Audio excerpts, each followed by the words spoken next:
Hey guys, it's Christine, also known as Ivy Winter. Thank you for joining me for another Disney video. I'm continuing my series of Disney resorts, and today we're going to be talking about moderate resorts. What are they, and are they right for you when you're staying at Disney World? There are 5 different moderate resorts at Disney. I have had the pleasure of staying at 3 of them. 2 of them I have not yet stayed, but hopefully in the future I will and can speak more to that. But I'm going to run through all of them and kind of help you figure out, first, is moderate even the kind of resort you want to stay in, and which one do you want to stay at? So the moderate resorts are Caribbean Beach, Coronado Springs, the cabins at Fort Wilderness, and Port Orleans, French Quarter, and Riverside. And I personally have stayed at Coronado Springs and French Quarter multiple times, and I have stayed in the cabins once before. The moderates offer bigger rooms and more amenities than values, but of course that price is also reflected in what you are paying.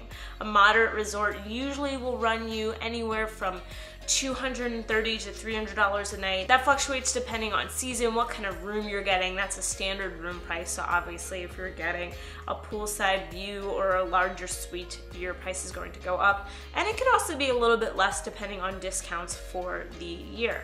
In general, compared to values, you're gonna get more in terms of not only room size, which hover around, I believe it's like 300 and something square feet, 315-ish, whereas values are 200 and something square feet. But you're also getting more in terms of in-resort amenities, where you can eat.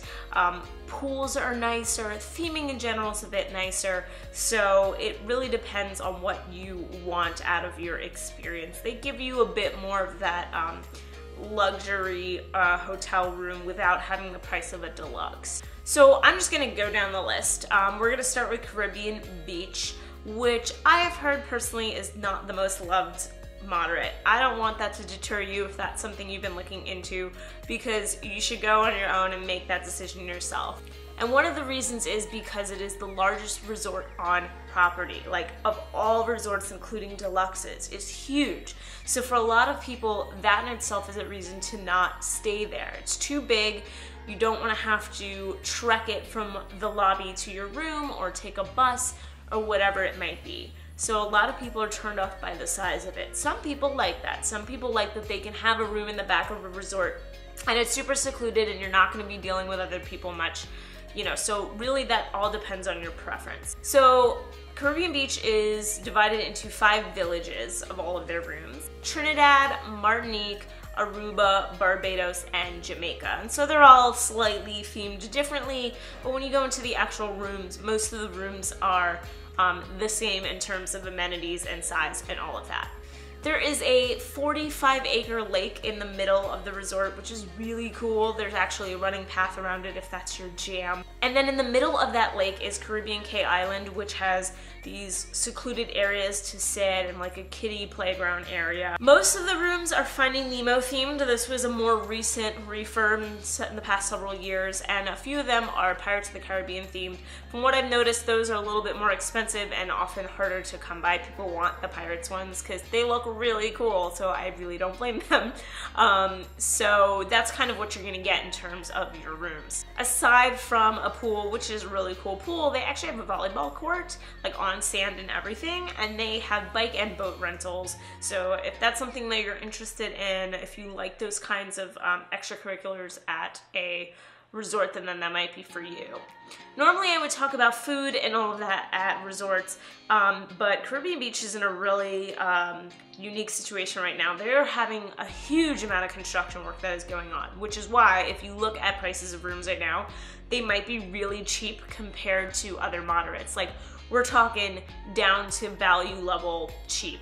And the reason for that is because there's a lot of construction going on, like a ton. They are working on the gondola system, in which Caribbean Beach is going to be the main resort for that. And they're also working on the Riviera Resort, which is like going to be an offset part of the Caribbean Beach Resort. And so there's working on buildings, working on the gondola. It's like everywhere you go there's construction, which is why there are high discounts right now. And because of that, it's displaced a lot of the food. For a long time there wasn't even like a real food court, and there were a lot of complaints about that as well. They did let people know ahead of time with emails and all of that, like if they booked, like this is the situation you're gonna be in. But it's still really tough for someone who's coming to Disney maybe for the first time and like this is their experience. So keep that in mind. This construction is running for another few years, especially the gondola construction, because that's going to take a while. So that might be a reason to stay away, but the discount might be a reason to go. Like for some people, that's enough to be able to get a discount on a moderate resort like that. It might be enough for you to want to stay there, but that's totally up to you. You need to decide, you know, what's more important for you. Moving on to Coronado Springs, which is my personal favorite moderate. It is themed like American Southwest meets colonial Mexico. That's the entire theme of the resort. It is also big, not as big as Caribbean Beach, but it does have multiple stops on the bus around the resort to get to different areas. So when you take the bus back from the parks, you don't go to the lobby first, you actually go to, I think, 3 different other stops around the resort, and then the last stop is the lobby, because some of the rooms are so far away, so it makes more sense for those going directly to the room to just do that. So they have to drop everybody off. So that's something that might deter you from staying there. Another thing that is either a pro or a con, depending on how you look at it, is that it is the only moderate on property with a convention center.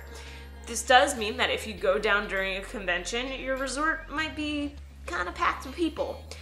The plus side that I have found anyway is that a lot of those people aren't actually people going to the parks. So you shouldn't be afraid that if you see a bunch of people there, it automatically means the parks are going to be crazy.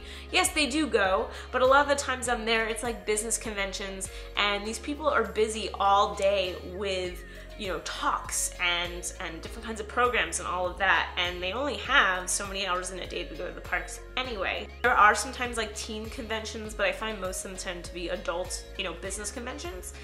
And what's nice about that is I think Coronado Springs is really great for an adult trip. There are kids who stay there, obviously, there's families who stay there, but I find as a resort there are far less kids there than adults, and if you want that more adult vibe, I would go to Coronado Springs. Into the lobby of this beautiful fountain, and this is El Centro. That's where you get your lobby and your shops and your restaurants and your food court. The Rick's Lounge is a actual bar lounge. It's just off from the Pepper Market food court, which is their main food court. I'm a big fan of their food court. Their omelets are really good. And in general, they've got some interesting Southwestern style breakfast options, and just a little bit of an interesting mix of food, more Mexican food. So if that's your style, then maybe you want to stay there for that.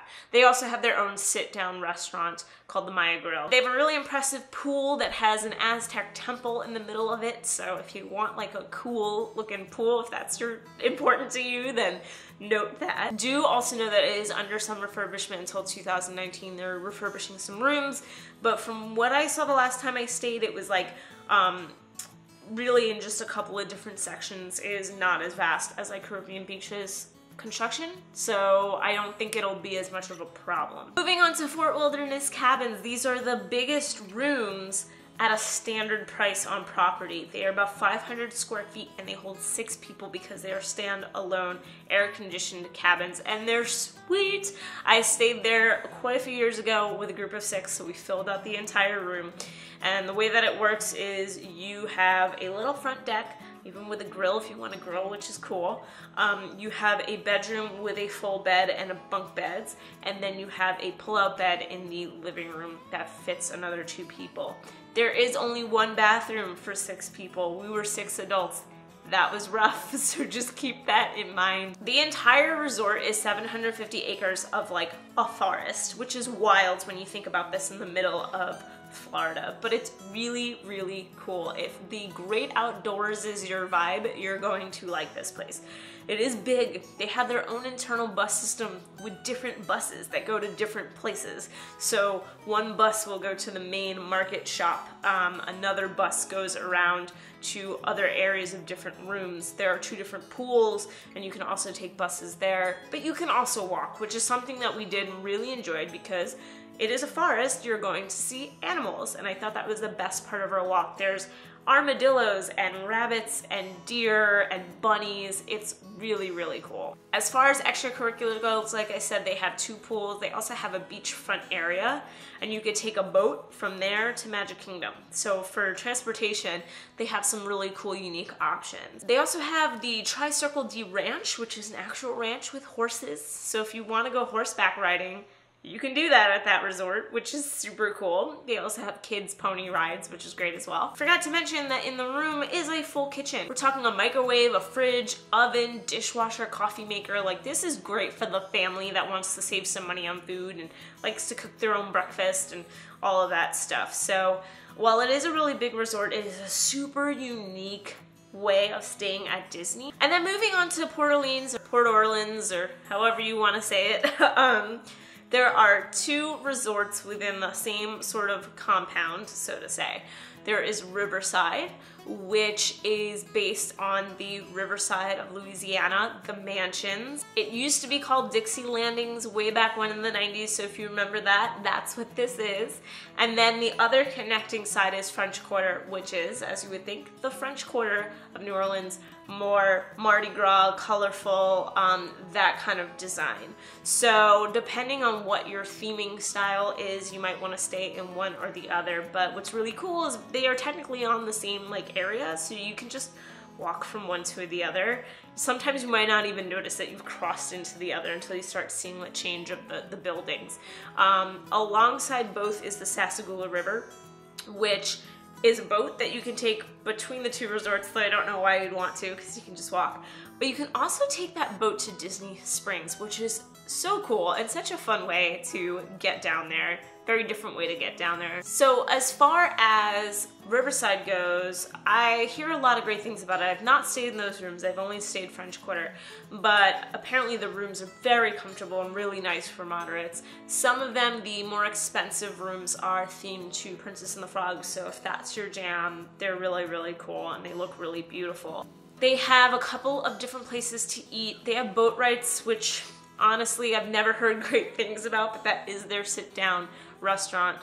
They also have a lounge there as well. And they have Riverside Mill, which is their food court. I don't know why I couldn't think of that word. Food court. They have bike rentals, boat rentals. You can do horse-drawn carriage rides on either resort. And there's fishing. I didn't even know about this. I was like looking into all of the amenities. And yeah, you can do a little fishing excursion on the Sassagoula River. I think that is so cool. So if that's something you're into, maybe that might sway you. On the French Quarter side, again, more colorful, more French Quarter design. They also have the Sassagoula Float Works. That is their food court, very colorful, a lot of big, like float-looking designs and carnival stuff. And they are known for their beignets. They actually bake all of their baked goods on premise, which is kind of rare for a lot of the food courts in Disney, so they're well known for that. But their beignets are pretty good, and I've been to actual New Orleans, so I can tell you they're pretty good. They also have a really cool pool on the French Quarter side, but what's great is if you stay at either resort, you can pool hop to the other pool. You are allowed to because they are considered kind of within the same grounds. So yes, even though pool hopping is generally frowned upon at Disney, this is one of the few situations where if you were staying in French Quarter, you're allowed to go to Riverside's pool and vice versa. So those are all 5 of the moderates. It's a lot to take in. So which one do you want to stay at? Well, I think it all has to do with, one, what kind of theming do you really like the best? And in terms of size, you know, I think if you want something smaller, easier to get around, French Quarter, Riverside are definitely for you. If you want the discount, then maybe you want to go to Caribbean Beach and take a chance with the construction. If you want bigger living, you have a bigger family that's going down, or you like the idea of having your own kitchen, then you probably want the cabins. And if you want a little bit more adult oriented, just a little bit more of a relaxed, chill feel, then I would say go to Coronado Springs. But totally up to you. There's no right or wrong decision here. I would love to know if you have stayed at a moderate, which one is your favorite? You can let me know in the comments below. Also, if you have specific questions about the moderate resorts, let me know in the comments below and I will do my best to answer them. Thank you so much for watching another video. I really hope that this helps with your planning. That's my goal here, so hopefully I've given you some good information. If you like this video, then like it. If you like me, you should subscribe. I'm putting out videos every single week. Try to put out 3 a week, so you should definitely tune in, especially because the next video will be deluxe resorts. Thanks so much for hanging out with me, and have a great rest of the day. Bye.